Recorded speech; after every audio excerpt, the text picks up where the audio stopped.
I was halfway through my second cup of coffee, the kitchen still warm with the smell of burnt toast and the faint citrus of orange juice, when Emily dropped the bomb. We were at our kitchen table in our Arvada home, just outside Denver, the morning sun slicing through the blinds, casting jagged stripes across the hardwood floor.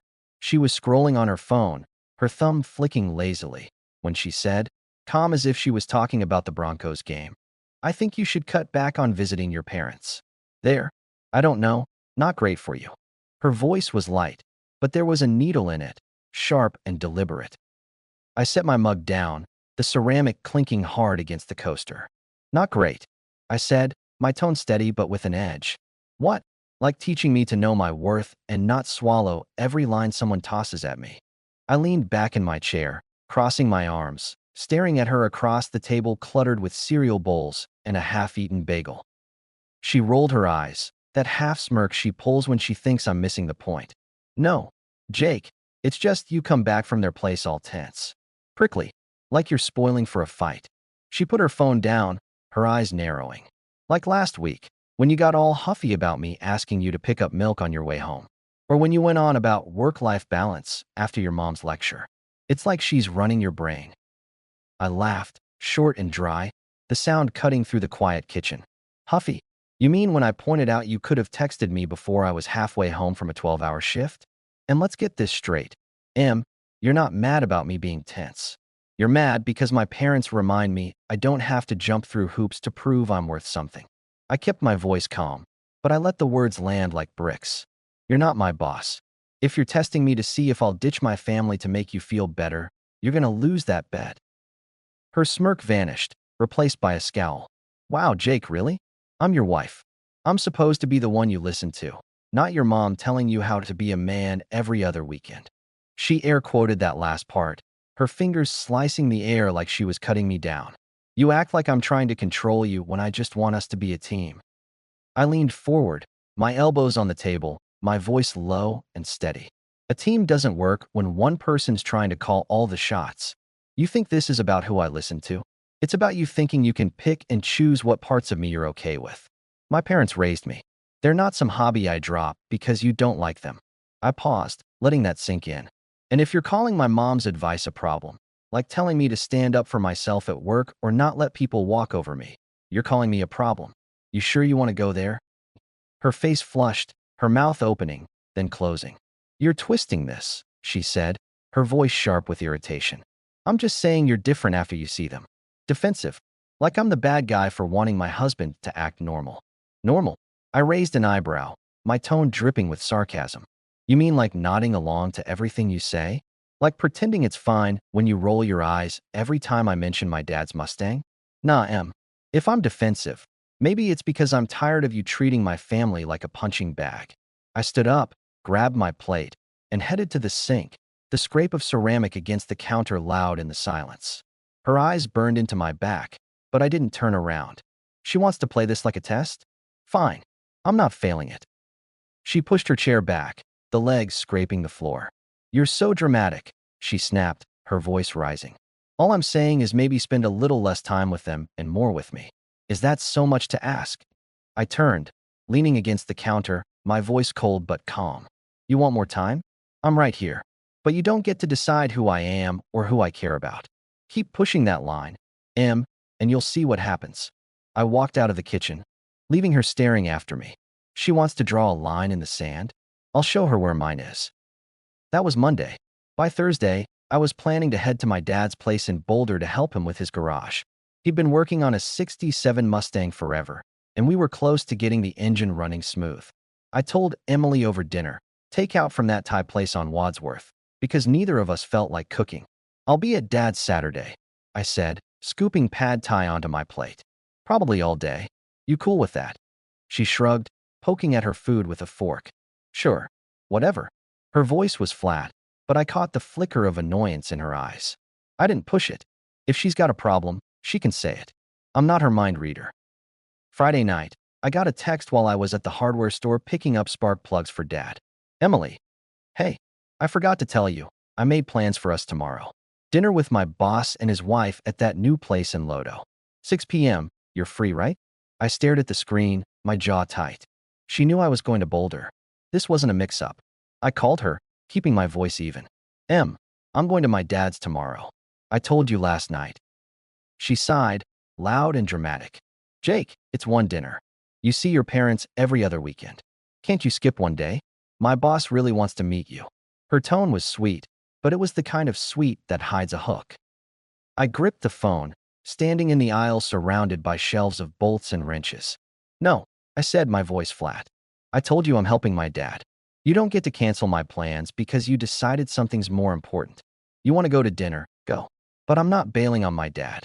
She laughed, sharp and dismissive. God, Jake, it's not a big deal. You act like I'm locking you in the house. It's one dinner. Just reschedule with your dad. I stepped outside, the cool evening air hitting my face. You don't get it, do you? I said, my voice low and hard. This isn't about dinner. It's about you thinking you can override what I've already planned. I'm going to my dad's. End of story. Next time you want to make plans, check with me first. I hung up before she could argue, my pulse steady but my mind racing. She's testing me again, and I'm not playing. When I got home, she was in the living room, flipping through a magazine, her face tight. So, you're really doing this? She said, her voice sharp with irritation. You're picking your dad over dinner with my boss? I dropped my bag by the door, my tone cold but calm. I'm not picking anyone. I made a commitment. You don't get to rewrite my priorities because you want to impress your boss. You want to play power games. Do it with someone else. She slammed the magazine down, her eyes flashing. You're impossible. I'm trying to build something for us, and you're acting like I'm the bad guy. I stepped closer, my voice steady. You want to build something? Start with respect. You don't respect my family. You don't respect me. Keep this up, and you're going to find out what happens when you push too far. I turned and walked to the bedroom, shutting the door behind me. She wants to control the board? I'm not even playing her game. Saturday morning, I was at Dad's by 8. His garage was a mess, tools scattered across the workbench, coffee cans overflowing with bolts, the air thick with the smell of motor oil and rust. The Mustang sat in the center, its hood propped open, a work in progress that felt like a metaphor for something I couldn't quite name. Dad was already tinkering, a greasy rag in one hand, a spark plug in the other. Morning, son, he said, grinning. You're late? I chuckled, grabbing a wrench. Blame I-25. Traffic's a nightmare. We worked for hours, the radio blasting Springsteen and Tom Petty, the engine coughing to life, then stalling again. Dad told stories about his old pickup breaking down in the middle of nowhere, about how he and Mom built their life from scratch. You gotta respect the classics, Jake, he said, wiping his hands on his jeans. Cars, tools, people, they don't bend, don't break, if you treat 'em right. I nodded, tightening a bolt. Yeah, I'm starting to see that. He glanced at me, his eyes sharp over his glasses. Trouble with Emily? I sighed, tossing a rag onto the bench. She tried to cancel my plans here. Set up some dinner with her boss without asking. Knew I was coming to help you. Dad raised an eyebrow, leaning against the workbench. She's testing you. Wants to see if you'll bend. You didn't, did you? Nope, I said, my voice firm. Told her I'm not her errand boy. She can make her own plans, but she doesn't get to rewrite mine. He nodded, his grin slow and proud. That's my boy. You don't let anyone chip away at your foundation. Not even your wife. He paused, his voice softer. Your mom and I, we're not perfect, but we raised you to know your worth. Don't let anyone talk you out of it. His words hit hard, settling into me like a gear clicking into place. Foundation. That's what she's trying to shake. We worked until the sun dipped low, the Mustang's engine finally roaring to life. Dad clapped me on the shoulder, his grin wide. Told you, son. Respect the classics. When I got home, Emily was on the couch, folding laundry with that deliberate slowness she used when she wanted to make a point. The house smelled faintly of her lavender candle, and the TV was on low, some cooking show she wasn't watching. She looked up, her smile tight and fake sweet. So, did your mom fix your head yet? Her voice had that mocking lilt, like she was joking but really wasn't. I dropped my keys on the counter and sat next to her, close enough that she couldn't dodge me. Nah, I said, my tone light but firm.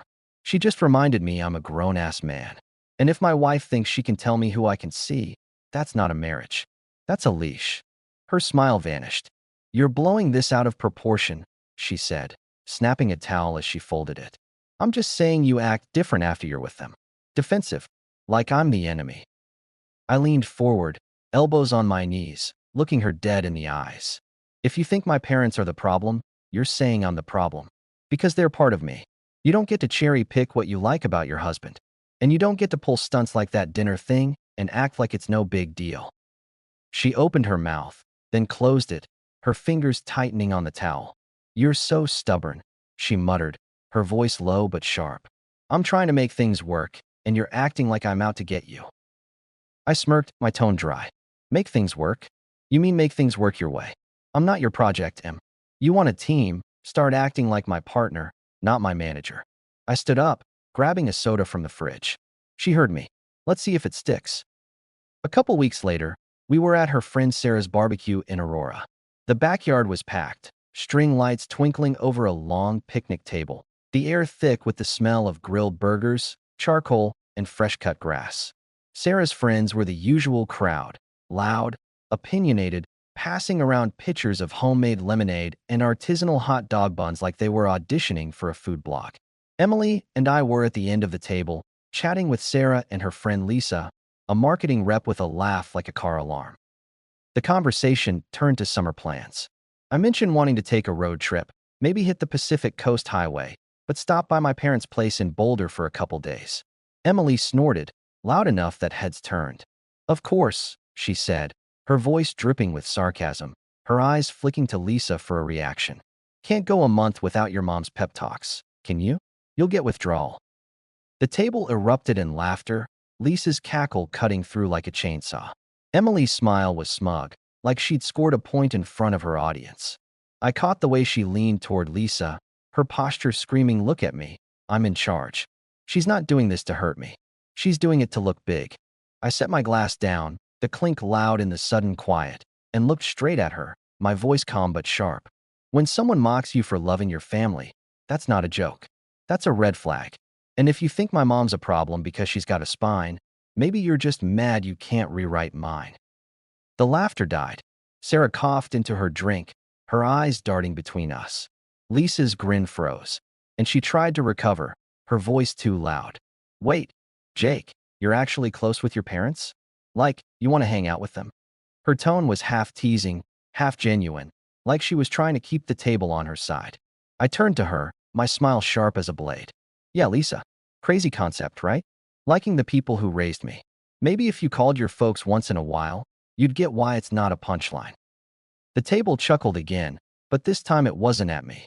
Lisa's face went pink, and she muttered something about her own family drama, trying to laugh it off. Emily's smile faltered, her eyes flicking to Sarah for backup, but Sarah just sipped her lemonade, staying out of it. She played her card and lost. Good. Later, as I was grabbing another drink from the cooler, Sarah pulled me aside. You okay? She asked, her voice low. That got intense. I'm fine, I said, popping the cap off a soda. Just tired of Emily thinking she can score points by cutting me down. Sarah nodded, her eyes sympathetic. She's my friend, but you're not wrong to call her out. Don't let her make you feel small for having a backbone. Her words stuck with me. At least someone sees it. Back home that night, Emily tried to smooth things over. We were in the living room, the TV droning some reality show about house flippers. She sat next to me, her voice softer, her hands fidgeting with the hem of her shirt. Okay, I'm sorry, she said, staring at the coffee table. I went too far at Sarah's. Sometimes I feel like you listen to everyone but me. Your mom, your dad, even random coworkers. It's like I'm last on the list. I didn't buy the wounded act. I'd seen it before. She'd push, I'd call her out, then she'd pivot to playing the victim. If you want me to hear you, I said, my tone calm but unyielding. Talk to me like a partner, not a parole officer. My respect for my parents isn't up for debate.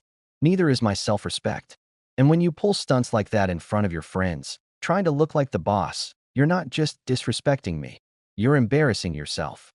Her eyes widened, her face flushing. I wasn't trying to embarrass you, she said, her voice sharp with defensiveness. It was a joke, Jake. You're making it a whole thing.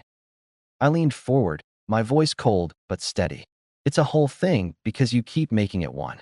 You want to play for laughs at my expense? Fine. But don't cry when I don't laugh with you. I stood up, grabbing my keys. I'm going for a drive. Figure out what you're actually sorry for. She called after me, her voice sharp. Jake, you're being ridiculous. I didn't answer. She wants to keep testing me? She'll learn I don't bend. The final straw came a month later, and it was uglier than before. I'd planned to spend a Saturday helping my dad finish the Mustang. New spark plugs, maybe get the engine purring like it did in '67. Emily knew about it. I'd told her a week ago, and she'd nodded like it was fine. But Friday night, I got home from work to find our living room transformed into a brunch setup. Plates of muffins, a pitcher of orange juice, a quiche cooling on the counter. Sarah and Lisa were there, arranging napkins and chatting like it was a regular thing. I dropped my bag by the door, my jaw tight. What's this? I asked, my voice flat. Emily looked up from setting out forks, her smile bright and fake. Oh, I forgot to tell you. I invited the girls over for brunch tomorrow. Figured it'd be fun. Her tone was casual, but her eyes were daring me to make a scene, her posture screaming control. I stepped into the kitchen, away from her friends' curious glances. I'm going to my dad's tomorrow. You knew that. My voice was low, but the edge was unmistakable. She followed me, her smile fading. Jake, it's just brunch. You see your parents all the time. Can't you skip one weekend? Her voice was light, but I heard the challenge, that same testing tone she'd used before. I turned, facing her square. No, I said, my tone hard. I told you I'm helping my dad. You don't get to rearrange my plans because you feel like throwing a party. You want to have your friends over, fine. But you don't pull this behind my back. She laughed, sharp and dismissive. God, Jake, it's not a big deal. You act like I'm banning you from seeing them. Just stay home for once. I stepped closer, my voice dropping to a cold whisper. You don't get it, do you? This isn't about brunch. It's about you thinking you can override what matters to me. I'm going to my dad's. And next time you want to change my plans, you talk to me first, not after you've already decided. Sarah walked in, holding a tray of fruit, her eyes flicking between us. Everything okay? She asked, her voice hesitant. Peachy, I said, my tone dry as I grabbed my keys. I'll be back tomorrow. Emily called after me, her voice sharp with irritation. Jake, you're being ridiculous. I didn't answer. She wants to control the board? I'm not even playing her game. The next morning, I was at Dad's by 8. The garage was a familiar chaos, tools scattered across the workbench, coffee cans overflowing with bolts, the Mustang gleaming under the fluorescent light. Dad was already under the hood, muttering about spark plugs. Morning, son, he said, not looking up. You're late? I grinned, grabbing a wrench. Blame Denver traffic. We worked for hours, the radio blasting old rock tunes, the engine coughing then roaring to life. Dad told stories about his old pickup, about how he and Mom built their life from nothing. You don't let anyone chip away at your foundation, Jake, he said, wiping his hands on his jeans. Not even the ones you love? His words stuck with me. She's trying to shake what makes me who I am. And I'm done letting her try. When I got home, the house was quiet. The brunch leftovers were packed away, the dishes done. Emily was on the couch, her phone in her lap, her face pale. Hey, she said, her voice small. Can we talk? I sat across from her, my expression neutral. Go ahead. She took a deep breath, her hands twisting together. I was wrong. About the brunch. About the dinner with my boss. About a lot. I've been trying to be the most important thing in your life, and I got jealous. I thought if I could make you pick me over your parents, it'd mean I mattered more. It was stupid. I'm sorry. I studied her, weighing her words. This wasn't her usual backpedal. There was no but waiting in the wings. Still, I wasn't letting her off easy. You didn't just mess up, I said, my voice calm but firm. You tried to control me. You made my family a punchline, canceled my plans, acted like I owe you my priorities. That's not love. That's you wanting to be the only thing that matters. And I'm not built for that. Her eyes welled up, but she didn't cry. I know, she said, her voice breaking. I see it now. I don't want to be that person. I want us to be a team. I want to get this right. I leaned back, crossing my arms. You want to get it right? Then respect me. All of me. My family, my choices, my life. You don't get to pick and choose what you like. And you don't get to test me to see if I'll bend. She nodded, her lips tight. I hear you. I want to fix this. Can we? Can we go see your parents together next weekend? I want to try. Really try. I didn't answer right away. I let her sit with the silence. Let her feel the weight of what she'd done. Finally, I said, okay, but this is your last shot. I'm not doing this dance again. She's got one chance to show she means it. I'm not holding my breath, but I'm not closing the door either. The next Sunday, we drove to Boulder. Emily was nervous, her fingers tapping on her knee the whole way down I-25. My parents' house was the same as always. Mom's gardening tools cluttering the porch, Dad's car magazines stacked on the coffee table, the smell of fresh coffee and cinnamon rolls filling the air. Emily didn't fake it. She sat with Mom at the kitchen table, asking about her rose garden, listening as Mom went on about pruning techniques and soil pH. Later, she helped Dad in the garage, handing him tools while he rambled about carburetors and horsepower, his voice booming with enthusiasm. At one point, I stepped outside to grab firewood from the shed, and Mom followed me. The air was crisp, the Rockies looming in the distance. She touched my arm, her voice low. Jake, I want you to know. Emily's trying. Really trying. I can see it. She asked me about my roses, not just to be polite, but because she cares. Thank you for giving her a chance. I nodded, stacking logs in my arms. She's got to keep showing it, Mom. Words are cheap. She smiled, her eyes warm. I know, but she's here. That's a start. On the drive home, Emily was quiet for a while, the hum of the highway filling the silence. Then, out of nowhere, she said, "They're good people. Strong." Her voice was soft, like she was admitting something to herself. I smirked, keeping my eyes on the road. Told you, they're a good influence. She laughed, a real laugh, not the sharp one she used when she was trying to win. Yeah, okay. You win this one. Things didn't change overnight, but they changed. Emily stopped with the jabs about my parents. She started calling Mom to swap gardening tips, even dragged me to the nursery on Sheridan to pick out plants for our backyard, saying she wanted to make it ours. One Saturday, I caught her in our garage, flipping through one of Dad's car magazines, muttering about spark plugs. I leaned against the doorframe, grinning. You turning into my dad now. She grinned, tossing the magazine at me. Maybe. He's got good taste. We started small traditions, Sunday drives to Boulder, game nights with my parents where Emily and Mom teamed up to crush Dad and me at Scrabble, even a weekend camping trip in Estes Park where Emily and Mom bonded over a campfire while Dad and I argued about the best way to pitch a tent. It wasn't perfect, but it was real. Emily wasn't trying to control me anymore. She was meeting me where I was, and I was doing the same. One evening, a few months later, we were at my parents' for dinner. The table was crowded with Mom's good dishes, the ones she saved for special occasions. The air smelled of roasted vegetables, garlic bread, and Mom's famous lasagna. Emily was across from me, passing the salad she'd made, her smile easy as she laughed at Dad's story about his old pickup breaking down on a dirt road in Wyoming. Mom leaned over, touching Emily's hand. Emily, this salad is wonderful. You've got to give me the recipe. Emily blushed, her smile genuine. Thanks, Ellen. It's just something I threw together. But I learned the dressing trick from you. Dad raised his glass of iced tea, his grin wide. To family, he said, his voice gruff but warm. The ones who keep us grounded.